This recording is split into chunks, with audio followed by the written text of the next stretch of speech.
Bonjour et bienvenue sur Aki Télé. Ici, nous sommes près de la base aérienne 106 de Mérignac pour commémorer un hommage à Corinne Aigle. Et je suis avec la colonelle de la base 106. Ma colonelle, vous allez rendre votre commandement dans quelques jours.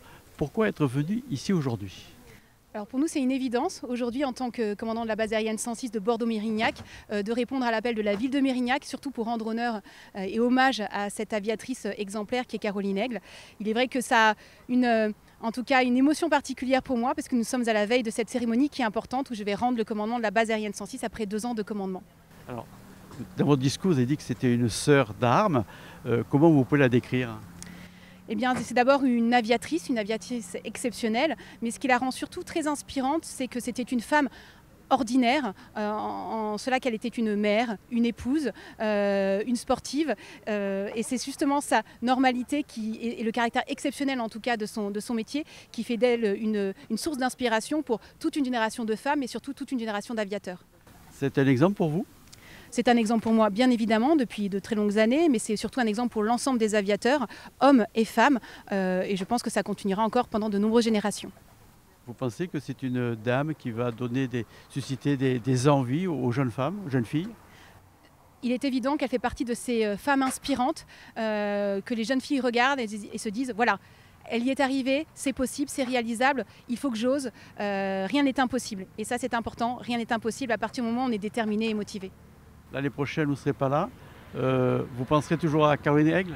Caroline Aigle fait partie des figures emblématiques des aviateurs de l'armée de l'air et de l'espace. Donc bien évidemment, j'aurai une pensée particulière pour Caroline Aigle et pour la ville de Mérignac où évidemment j'ai laissé une partie de mon cœur sur la base aérienne 106. Mon général, comme la colonelle Picot, vous êtes en partance?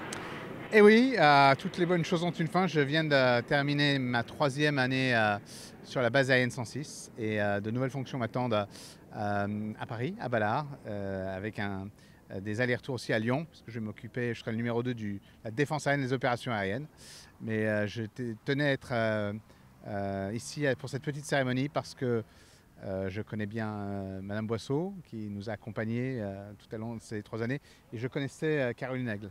J'ai eu la chance de pouvoir voler avec elle. On était dans le même escadron à un moment de ma carrière, et je trouve que c'est important que vous puissiez lui rendre hommage, parce que c'était quelqu'un qui ouvrait les portes et qui avait toujours le sourire, et elle est là exactement comme je l'ai connue lorsqu'on partait en vol, et j'ai découvert cette photo aujourd'hui et je trouve que c'est une belle façon de lui rendre hommage. Comment elle était dans la vie traditionnelle militaire? Je présume qu'elle respectait les ordres comme Bien tout le sûr, monde. évidemment. Elle avait été au bout de sa formation pilote de chasse, très rigoureuse, très sérieuse, mais dans la vie elle était simple, elle était d'un abord facile, agréable. Alors c'est vrai que c'était un privilège pour nous d'avoir cette première femme pilote de chasse. Mais lorsque je suis arrivé dans l'escadron, c'était l'escadron de chasse 2 Côte d'Or, très bel escadron. Ça faisait plusieurs années qu'elle y était, donc elle avait fait son trou. Et le fait d'avoir une femme pilote de chasse, c'était un non-événement. Mais la normalité, c'est elle qui l'avait imposée. Parce qu'avant, nous n'avions pas de pilote de chasse. Et c'était un plaisir de travailler avec elle au quotidien. Et pour répondre à votre question, en fait, on ne faisait pas de différence et il y avait une bonne ambiance et elle y contribuait largement.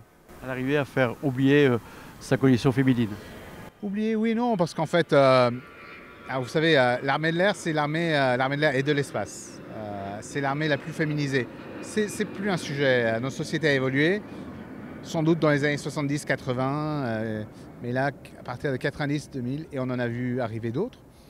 Et ça se passait nominalement. Donc, nous, on savait que c'était une femme, bien évidemment. Elle avait ses spécificités, mais en vol, elle manœuvrait, elle faisait ses missions comme n'importe qui. Parce que la formation, elle est asexuée, en fait. Il n'y a pas une formation pour homme, une formation pour femme. Et c'était un plaisir, c'est pas parce que c'était une femme, c'était sa personnalité, c'était un plaisir de la voir. Elle participait, on avait des activités de cohésion aussi, parce que c'est important qu'on soit soudés, qu'on se connaisse très bien. On est parti en campagne de tir en Corse, on va s'entraîner au tir RR sur la base aérienne de Soenzara. Elle y était, et ouais, c'est des très bons souvenirs. On avait les moments très intenses de réflexion, de concentration, puis les moments où on pouvait se détendre. Elle en faisait partie. Elle faisait partie de la famille, mais comme n'importe quel pilote, et on était mélangés, mécaniciens, etc. Et elle contribuait à ce très bel état d'esprit que nous avions à l'escadron de chasse de Côte d'Or à l'époque. Heureux de l'avoir connu. Très heureux. Très heureux. Malheureux de l'avoir vu partir si vite, c'était un choc. Je me rappelle, d'ailleurs j'étais en Corse, je rentrais de vacances lorsque j'ai su qu'elle était partie brutalement. J'étais plus à l'escadron à l'époque, mais ça m'a fait un choc dans les circonstances où elle est partie, très vite, en laissant son mari et ses enfants. Malheureusement, c'est des drames que l'on traverse régulièrement, et bon, même si les drames s'accumulent, à chaque fois c'est toujours un traumatisme. Je suis content de pouvoir avoir un temps pour elle régulièrement, et j'ai une pensée pour les siens. Morissette, 18 ans que Caroline Aigle nous a quittés.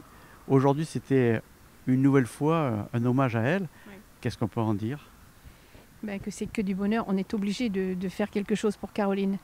C'est une grande dame. Je ne l'ai pas connue du tout, je l'ai vue qu'une fois. Mais la seule fois où je l'ai vue, elle m'a éblouie, un petit peu comme Claudie Aigneret. Quand Claudie Aigneret l'a interrogée, j'allais de surprise en surprise.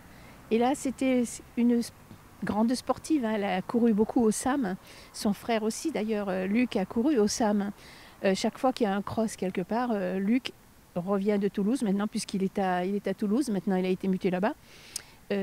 Entre parenthèses, Luc, c'est le militaire le plus médaillé de France. Caroline Aigle, donc, ça fait 18 ans. Elle a laissé une trace exceptionnelle dans l'armée. Une rue, une base. Je regardais avant de venir, il y avait plein de rues Caroline Aigle en France. C'est un honneur pour elle. Il y a des écoles, il y a un lycée, il y a des salles de sport. Nous, en 2014, j'ai fait donner la rue qui contourne d'ici jusqu'au Sheraton. Ensuite, mon maire me dit: tu veux un arrêt de tram? Je dis bien sûr que je veux un arrêt de tram. Donc elle a eu aussi un arrêt de tram. Et j'ai vu la semaine dernière en passant, il y a un truc juste à côté de l'hôtel Mercure pour garer les voitures. Et ça s'appelle Caroline Aigle encore. Et puis depuis 7 ans, ou non, 6 ou 7 ans, j'attendais pour la base 204. Et le jour où le ministre Lecornu a dit oui, alors là j'ai sauté au ciel, et on a tout mis en route pour que cette belle base 204 s'appelle Caroline Aigle. Donc c'est la base 204 Caroline Aigle. Ne jamais oublier. Voilà, ainsi se termine notre reportage ici pour un hommage Caroline Aigle. Moi je vous donne rendez-vous bien sûr l'année prochaine si Madame le maire m'invite. Bien sûr, vous serez invité pour filmer. À bientôt sur Aki Télé.